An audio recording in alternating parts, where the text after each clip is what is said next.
Welcome to the 32nd episode of the Reading and Writing Podcast. I'm your host, Jeff Rutherford. Stay tuned for my interview with Brian DeLeeuw, author of the literary thriller In This Way I Was Saved. And before we jump into the podcast interview, I just wanted to take a moment and let you know about something that I think you would be interested in. I recently started an email newsletter focused on books and reading called To Be Read. It's designed to be read in 5 minutes or less, and it's delivered 3 times a week on Monday, Wednesday, and Fridays. It features a new book or an old book, a book-related website or podcast, and the focus is completely on subjects of books and reading. So again, the e-newsletter is called To Be Read, and you can subscribe today for free, of course, at tobereadbooks.com, www.tobereadbooks.com. Hope you enjoy it. Now stay tuned for my interview with Brian DeLeeuw.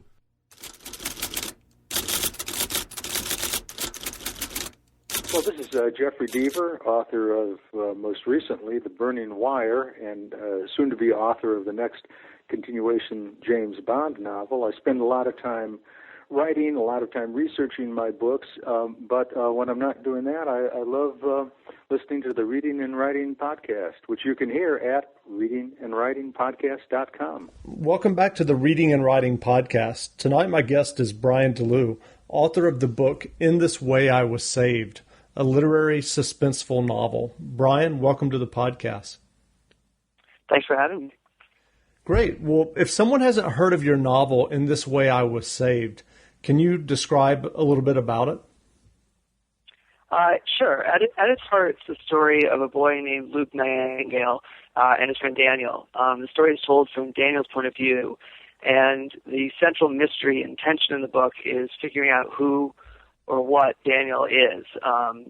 Is he Luke's imaginary friend? Is he a symptom of Luke's mental illness? Or is he more of a ghost-like figure? And the plot follows Luke as he grows up and as he and Daniel struggle for control of his life. And all the while throughout the plot, I'm playing with the line between the supernatural and the psychological understandings of Daniel's character. And that's sort of what lies behind all of the struggle between the two of them throughout the novel. Great. Was it your intention to leave it to the reader to decide whether or not Daniel was a real person or a figment of Luke's imagination, or do you feel that a close reading of the novel will reveal the truth? At different stages of the novel, you're meant to think different things. So, I'm hesitant to give too much away.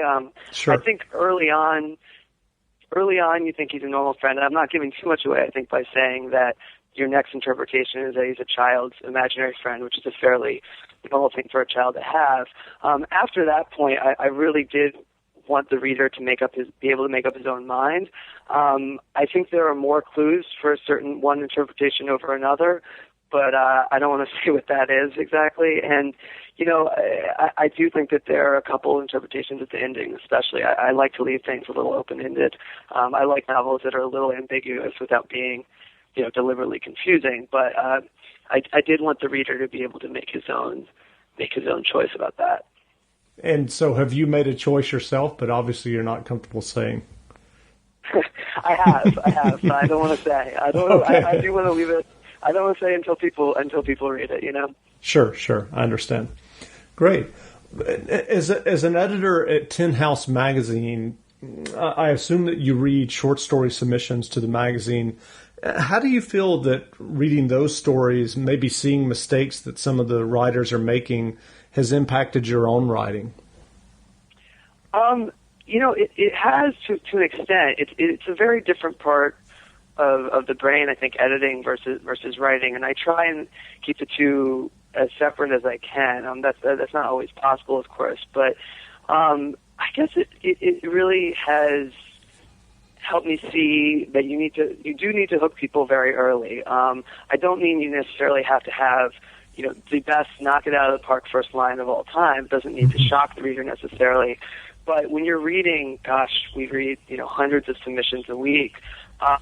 You really do need to establish your tone and your voice at the very beginning, and I was very conscious of that in this novel too. Like I said, it's told through Daniel's voice, and I really wanted his voice to be immediate from the first page, and I think that did come from reading a lot of submissions. And, you read maybe more novice writers, newer writers, kind of stumbling to the first few pages, and the story does eventually find its legs, but it's a little too late at that point. So it's not necessarily about a wham-bam plot point, in the first paragraph, but it's about establishing an authorial tone or voice that's engaging and that makes you want to keep reading. So I think that's the main thing I probably learned from both negative and positive examples. What's it like when you're reading hundreds of submissions, but you do find that submission that has that authorial voice that you mentioned from the first line or first paragraph? Really, really exciting, to be honest. That's why we do it. Actually, I read a lot of things that are extremely polished, that have clearly been worked over many times, and just lack a spark. I mean, that's sort of the main thing. We're not getting things that are terrible by any means, but we're getting a lot of things that are totally fine, but just not. They lack heart. They lack spark. I don't know what the right word. They lack an animating spirit, I guess. I don't know. There's not a real great term for it, but when you see that, you usually see it on the first page or two, and it's a really exciting thing for all of us as editors, I think. Sure. Since I did mention your work at Tin House Magazine, and for those who may not know, the magazine has had stories anthologized in the Best American Short Stories of the Year's annual anthology. With the advent of ebooks and digital publishing, do you think there will be a resurgence in short stories now that people are reading in more bite-sized chunks on their cell phones or other mobile devices? And I wonder too, if you have given much thought that, if there were a new short story magazine to start next week, next month, or next year, do you think that most of those new magazines are going to be moving on to, ebook platforms of one way or the other, whether it's the iPad or something else? It's such a difficult question to answer. It certainly would seem to make more sense that people have maybe less time to read, that they would gravitate towards short stories. I don't know if that's really been borne out, in any sort of quantifiable way yet. In terms of, there are new magazines starting all the time, which is amazing to me, and it's great, that people have the confidence to do that, and I think some of them are great. Electric Literature is one that started last year that's really great, and they do have a print version, but they also have a really high quality digital version, and we're actually right in the middle of figuring out how we want to do that. It's really not settled yet. We're definitely going to enter into it. You're literally talking to me right in the middle of our deliberations about how to go about that. So it's absolutely something that's on our minds a lot. And we want people to be able to read our magazine, and I want people to be able to read my book through any sort of medium that they would like, that they want to. I mean, I don't want to restrict. We don't want to restrict anybody by only being print, nor do we want to restrict people. I mean, I still read physical paper books, and I think I kind of always will, but maybe sort of just on the cusp of the last generation that has that idea. But you want your stories and the stories that we edit and the novels that I write, I want them to be available to as many people as possible in as many forms as possible. So, it's definitely something that we think about at the magazine a lot. It's something I think about as a writer a lot. I don't know if it necessarily has an impact on, what kind of stories we select or what kind of books I write. That may come later. It hasn't yet. For me, it's just, okay, how do we make sure that the widest amount of people are able to access this? And I wish I had a simpler answer to how we're going to go about doing that, but we don't know yet. Stay tuned. Right. What's that? I said stay tuned. Yeah, basically. So, who are some of the writers that you're currently enjoying reading, whether it's short stories or novels? Gosh, in terms of newer writers, we're running an excerpt in our winter issue from somebody named Benjamin Percy, who had a short story collection that came out a couple years ago called Refresh, which I kind of missed when it came out. And his novel, Wilding, is coming out this month. And we excerpted something that's coming out in our or that just came out, sorry, in our fall issue. And I've read most of the novel now. I'm working my way through it right now. It's phenomenal. It's a really good, suspenseful, smart, dark story set in Central and Eastern Oregon. He's a really good writer, somebody to watch, I think. Another book, I just read Richard Price's Lush Life, which as a native New Yorker, and I live very near the area that book's about, that book was phenomenal.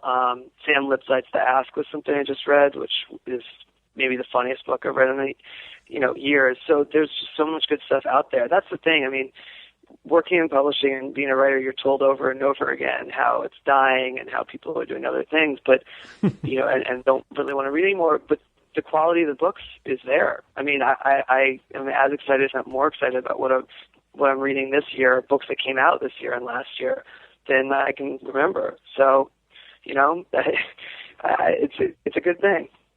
It is, and I agree with you. I think that sometimes the discussion around the reading formats, whether it's on a screen or a printed page, I think sometimes there's this somewhat of a hysteria around the format changing, but the fact is there's still good stories being told and being written, and it's true. And what's interesting is that a lot of the hysteria is not coming from, at least in my personal experience, from writers. It's more coming from book publishers and booksellers and the media, which I think is totally understandable. But the writers I work with and the writers I'm friends with have faith that there are readers, and the question is just what they're going to be reading it on. And there's always going to be people who want to read good stories. So exactly, kind of reminds me. So go ahead. I was just going to say, it kind of reminds me of this anecdote by Stephen King after he wrote a very, very early ebook. Now the name of it's escaping my memory, long before Kindle was on the scene. And he made the comment that when he was traveling and he would be in airports, he would always get approached by these guys, and this was during the whole kind of .com boom, and they were all asking him about his business model and how he's making money, and nobody asked him about the story. And he found that kind of scary, because he was making the point that what matters to him is the story, the form he can play with and experiment with in terms of e-publishing, but it was the story that he cared about. Yeah, there may be a time when the format, really influences how people write, or what they write. But that, I don't see that happening anytime soon, at least with what I've seen of e-readers and so forth. So, sure. Given your work as an editor and your novel "In This Way I Was Saved," when did you start writing yourself and knowing that you wanted to be a writer? Was it something at a very early age that you knew? Yeah. Well, that I knew I wanted to try. The jury's still out of whether I can, make it. But it's something I wanted to do since I was a kid. Well, when I was really young, I think I wanted to be a paleontologist and then a football player. But then by age 9, when it was clear that neither one of those things were going to happen, I really was. I wanted to be a writer, and I was very into science fiction and fantasy books growing up, and that's what got me most excited about writing. And then, I still read some of those books, but my taste changed. But the idea of trying to give other people the sort of immersive, really exhilarating experience that I had as a kid, and that I still get when I read a good book, that was the goal. And I put it aside. I worked in book publishing briefly after college, which I also liked a lot, and I'm lucky enough to be able to continue to sort of do that with Tin House in a slightly different way. But ever since I was a kid, I worked at HarperCollins in London, in England, HarperCollins UK.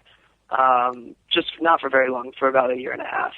And then before I got came back to New York and got my MFA at the New School, and sort of said, if I'm going to take a crack at this writing thing, I should do it now. That was when I was about, I guess, 25 years old, about 26 maybe. But yeah, to answer your question, since I was very young, I knew it was something I really, really wanted to at least try. Great. Who are some of the fantasy and science fiction authors that you're reading now?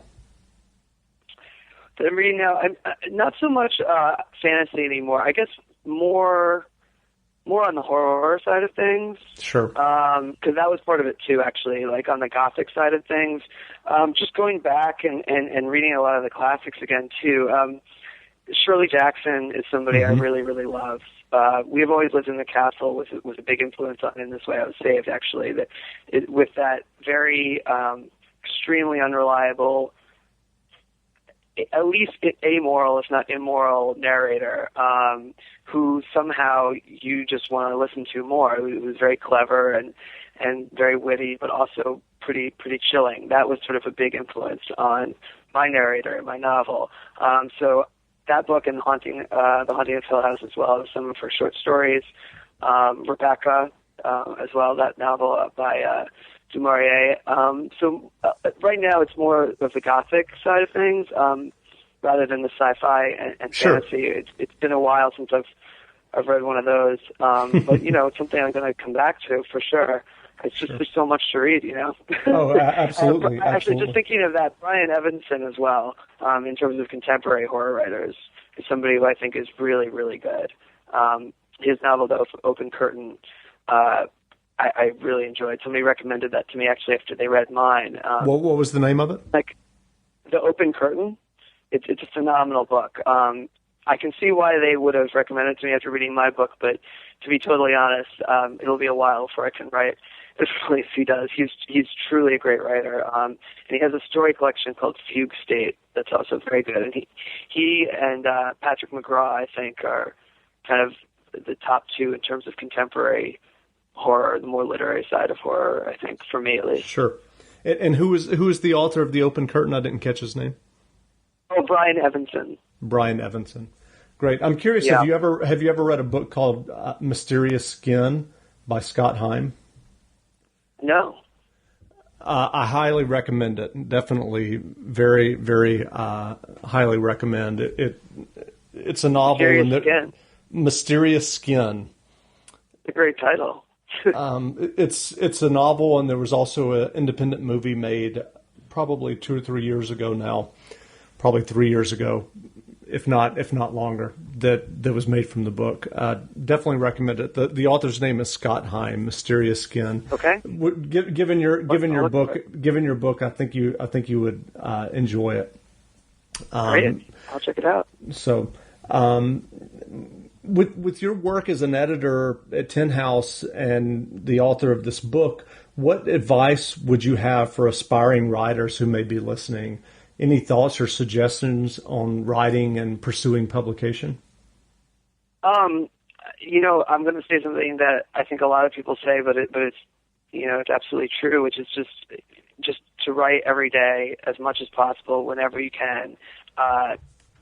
Having great ideas is obviously essential as well, but just so much of it is the day-to-day sort of grind of sentence by sentence, paragraph by paragraph, putting it together and revising, and it takes a while to get used to the idea. I think for me it did, that you have to spend just unbelievable amounts of time on something before you're going to be happy with it. And I think there are exceptions to that when people just strike gold really quickly. But for me, it took a lot of getting used to the process of just getting up and doing it every day, whether you felt inspired or not, and that sort of growing to love the work ethic, I guess is a weird way of putting it, and growing into that habit, I think is an important thing to sort of establish for yourself, and it took me a while to sort of figure that out,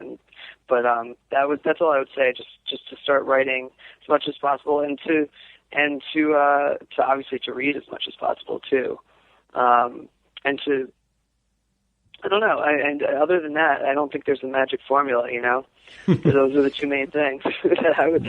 I think a lot of people out there. I think a lot of people look for the magic formula, but I think you're right. Is in learning to love the work ethic and the process of writing. So what's up next for you? Such a high. Just one last thing about that. Such a high percentage of what I write every day I discard, and you'd never find the 1 page out of 10 that you keep if you didn't write those 10. You know what I mean? So it's just, instead of writing 2 terrible pages and giving up the day, you just sort of keep at it. And often for me, it's like I waste 6 hours, not waste, but I feel like I'm wasting 6 hours, and then suddenly in the last half hour I write the pages that I keep. That almost always happens. So it's like, I don't know, just keep grinding at it. Sure. What's up next for you? Do you have another novel or short story scheduled for publication? I don't have one scheduled for publication yet. I'm working on my second novel right now. I'm about halfway through it. It's another New York story. You know, in this way, I would say it was very much set, grounded in the areas I know best in Manhattan, which are the Upper East and Upper West sides, and sort of the north side of Central Park in Manhattan. And this novel is set in a completely different part of New York, in Rockaway Beach in Queens, and then in Roosevelt Island, which is a very strange, creepy place, a thin sliver of an island between Queens and Midtown Manhattan, which in the past has been sort of it had an insane asylum on it. It had a tuberculosis sanatorium on it. It's a very strange place, and it currently has 2 hospitals on it, and a lot of the action in this novel is set kind of in and around one of those hospitals in the sort of medical black market. I'm familiar with Roosevelt Island. I lived in New York for 8 or 9 years, and I used to rollerblade on Roosevelt Island. It's a strange place, right? Yeah, it is. It is. Yeah. So it's a kind of a mystery. This novel is maybe more of a traditional mystery in a way than my first one. But yeah, it's coming along. So, you know, there's no publication dates set yet, but, you know, I think it'll be done in probably about a year. I hope a little less. Great. Speaking of New York and books and stories and talking about writers, I'm curious, have you ever read anything by Colin Harrison? He has a book. The one that immediately comes to mind is called Manhattan Nocturne, and he has several others. Again, highly recommended. He writes what I would refer to as kind of literary crime novels, but most of them are set in New York, and I know it's kind of a cliche, but I really feel like he captures the city, and the city is kind of a character in his novels. So that's one I would recommend. Contemporary? Oh, contemporary, yeah. Contemporary. Colin, I've seen his books. I've never read one. I've definitely seen them around. I'll check them out. Yeah. So that's all the questions I had for you. Anything that we didn't cover that you might want to mention or talk about?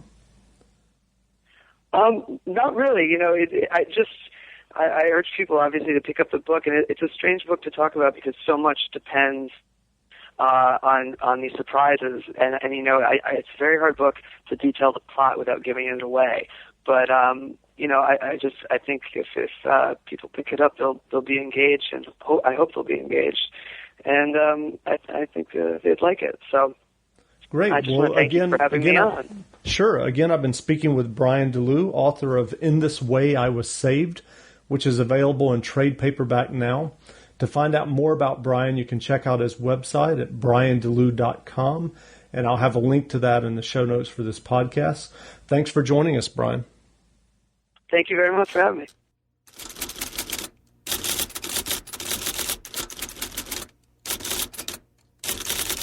This is Lee Child, and I'm listening to the Reading and Writing Podcast. Thanks for listening to my latest podcast. If you have a chance, please leave a review of the podcast in iTunes. It only takes a moment. Until next time, read some good books and be well.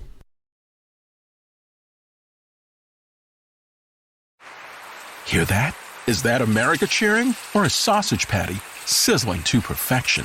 It's time to cheer for Egg McMuffin and fresh cracked eggs at McDonald's. It's time to wake up to the aroma of freshly baked biscuits and treat yourself to a real honest-to-goodness morning meal. Breakfast. It's on at McDonald's. Now get any breakfast sandwich for just $2. Available only through the app. Mobile order and pay available at participating McDonald's. McD app download and registration required. Dunkin' is putting a whole new spin on pumpkin at Dunkin' with our new Pumpkin Cream Cold Brew. Smooth, bold cold brew topped with velvety pumpkin cream cold foam made with cinnamon and nutmeg spices. And there's more pumpkin for you to love, like the delicious fall classic, our Pumpkin Spice Signature Latte. Rich espresso topped with whipped cream, caramel drizzle, and cinnamon sugar. That's how we pumpkin at Dunkin'.